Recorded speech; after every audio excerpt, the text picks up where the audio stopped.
Hi, this is Jeff Lesher with What's the Point? And I'm recording this video on International Women's Day, March 8th, 2021, during Women's History Month. And I'm going to set aside for this video the efficacy of containing the importance of more than half of the population of the world on one day or in a month, because I'm going to take the point of view that we still have a lot of work to do. So any special attention and recognition that we can get and give to an issue, get for and give to an issue, we should do that. And don't contain it to a day or a month. We have to be working every day to just be smart business people. And that's going to be our principal focus in this video, given that this is ostensibly a video series about the workplace and leadership.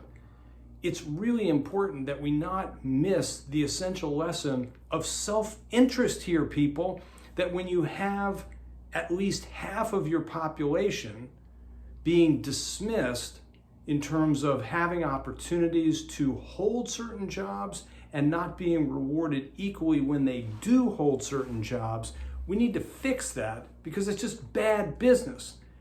If you are not finding enough qualified candidates, but you eliminate 50% of the candidates from the get-go, it's not very smart.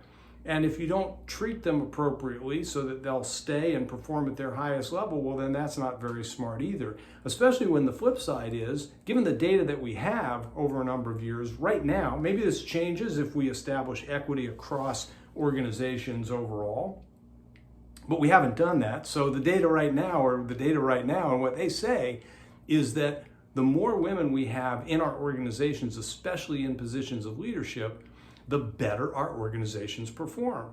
So if you want to have more candidates to choose from and better overall performance, I got an answer for you. It's called women. Now, one of the things that's holding us back from having as many women in the workforce as we could is we continue to mistreat women. Not only reward them unequally, pay them less for the same work in too many cases, but we mistreat them, especially in the male-female dynamic. And recent examples of this include the governor of a large state, New York, and the governor, Andrew Cuomo. And my question for Governor Cuomo and all the people around him would be, what the F are you people thinking? Especially in 2021, if you ever had an excuse to know that you do not use your power to extort or coerce people, you would have to know it now. And for people not to tell him, dude, stop doing that thing with your hands, stop doing that, the stuff coming out of your mouth, it's totally inappropriate. We don't do that. It's wrong, it's disrespectful, it's illegal. We don't do that. And don't tell me, and in his case this isn't true, but if you're married to a woman, if you have daughters, oh, I couldn't possibly be. No, it doesn't matter. You don't have to. If you are a human being with eyes, ears, and a brain, you don't do this. And you're, as my mom would say, cutting off your nose to spite your face, because again, we're then limiting our workforce by 50%, and we're hurting our companies because we're losing the opportunity for them to perform better by having more women in positions of responsibility. So we are at a point where I am just exhausted by the fact that this still is an issue, that we still have something called a glass ceiling. Let's smash that sucker to smithereens. And if there's a voice in your head, and this was at the beginning of a book written by Ethan Kross about the voices that we hear, the narratives that we create. It's called Chatter. It's a terrific book. And at the very beginning, he's got a description of the voice in his head by Barack Obama, which is this wonderful, thoughtful, sort of challenging introspection. And then this other person, I don't know who this person is, but what he said about the voice in his head is that the voice in his head is an a-hole.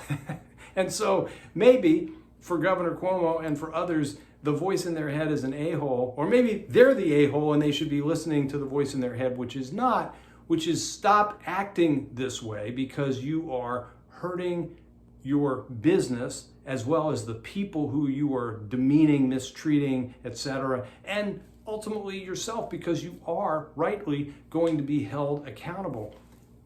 We need to move forward, and it needs to start with this rejection of this as remotely acceptable on any level, in any circumstance, that we disrespect and limit the potential of women or any group. But again, especially a group that is at least 50% of the population, 50% of the workforce. It doesn't make sense.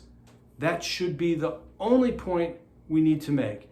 If you need to find something deeper than that, great. But we're going to be focusing a lot, because this is what we like to do, on how to engage in these conversations and so forth.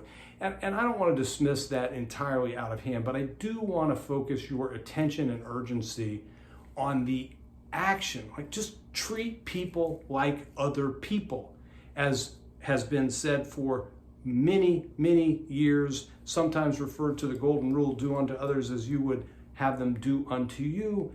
Treat them the way you would want to be treated in the best case, with interest, with respect, with curiosity, in the effort to support. And then ultimately set the standards for them just like you would for anybody else.